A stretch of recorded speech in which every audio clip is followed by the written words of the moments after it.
ഉടുമ്പൻചോലയിൽ M മണിയെ മൂന്നാമത് മത്സരിപ്പിക്കാൻ CPIM ആലോചിക്കുന്നതായാണ് മാധ്യമങ്ങൾ ഇന്ന് റിപ്പോർട്ട് ചെയ്തത്. 2 ടേം പൂർത്തിയാക്കിയ മണി മത്സര രംഗത്ത് നിന്ന് മാറി നിൽക്കുമെന്നും മകൾ സുമാ സുരേന്ദ്രൻ മത്സരിക്കുമെന്നുമായിരുന്നു 2 ദിവസം മുമ്പ് റിപ്പോർട്ടർ ചാനൽ വാർത്ത നൽകിയത്. മാധ്യമ വാർത്തകളിലേതുപോലെ സ്ഥാനാർത്ഥിയുടെ കാര്യത്തിൽ ഒറ്റ പേരിലേക്ക് പാർട്ടി എത്തിയിട്ടില്ലെന്നാണ് CPIM കേന്ദ്രങ്ങളിൽ നിന്ന് ലഭിക്കുന്ന വിവരങ്ങൾ. മത്സരിക്കാൻ യോഗ്യരായ ഒന്നിലധികം ആളുകളുടെ പേരുകൾ ചർച്ചയിലുണ്ട്.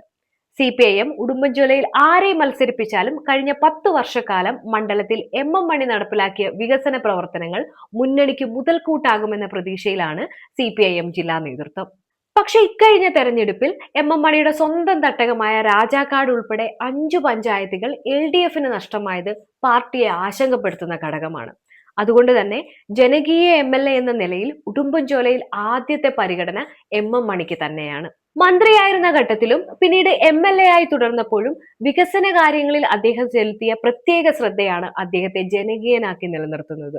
റോഡുകൾ, പാലങ്ങൾ, സ്കൂളുകൾ, കെട്ടിടങ്ങൾ, ആശുപത്രികൾ എന്നിങ്ങനെ പൊതുജനം ആശ്രയിക്കുന്ന എല്ലാ മേഖലകളിലും മണ്ഡലത്തിലെ മുഖച്ഛായ മാറ്റിയെടുക്കാൻ അദ്ദേഹത്തിന് കഴിഞ്ഞു. രാഷ്ട്രീയ എതിരാളികൾക്ക് പോലും വികസന കാര്യങ്ങളിൽ മറിച്ചൊരു അഭിപ്രായമില്ല. 2016 വെറും 1109 വോട്ടിന്റെ ഭൂരിപക്ഷം മാത്രം ഉണ്ടായിരുന്ന മണിയെ 2021 38,305 വോട്ടിന്റെ ഭൂരിപക്ഷത്തിലാണ് മണ്ഡലത്തിലെ വോട്ടർമാർ നിയമസഭയിലേക്ക് അയച്ചത്. 2 ടേം നിബന്ധനയും ആരോഗ്യ പ്രശ്നങ്ങളും മാറ്റി നിർത്തിയാൽ ഉടുമ്പൻചോലയിൽ മണിക്ക് മൂന്നാമതും അവസരമൊരുങ്ങാൻ സാധ്യതയുണ്ട്.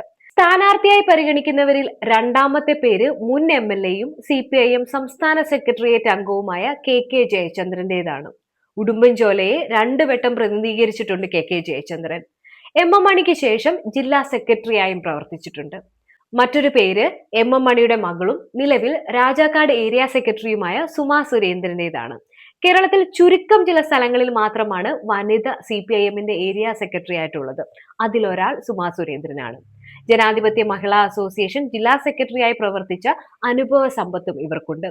നേരത്തെ രാജകുമാരി ഗ്രാമപഞ്ചായത്ത് പ്രസിഡന്റ് ആയിരുന്നു സുമാ സുരേന്ദ്രൻ. മറ്റൊരു പേര് ബൈസൺവാലിയിൽ നിന്നുള്ള ശൈലജ സുരേന്ദ്രന്റേതാണ്. നിലവിൽ ജനാധിപത്യ മഹിളാ അസോസിയേഷൻ സംസ്ഥാന ഉപഭാരവാഹിയാണ് ശൈലജ. CPIM ജില്ലാ സെക്രട്ടേറിയറ്റ് അംഗവുമാണ്. 40 വർഷമായി സജീവ രാഷ്ട്രീയത്തിലുള്ള ആളാണിവർ.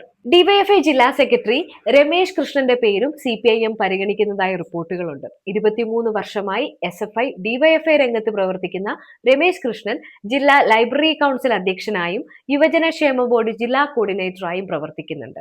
ഇവരിൽ ആരാകും സ്ഥാനാർത്ഥി എന്നതിൽ വരുന്ന ദിവസങ്ങളിലെ ചർച്ചകൾക്കൊടുവിലാവും അന്തിമ തീരുമാനത്തിലെത്തുക. CPIM സംസ്ഥാന സമിതിയുടെ തീരുമാനം കൂടി ഇക്കാര്യത്തിൽ നിർണായകമാണ്.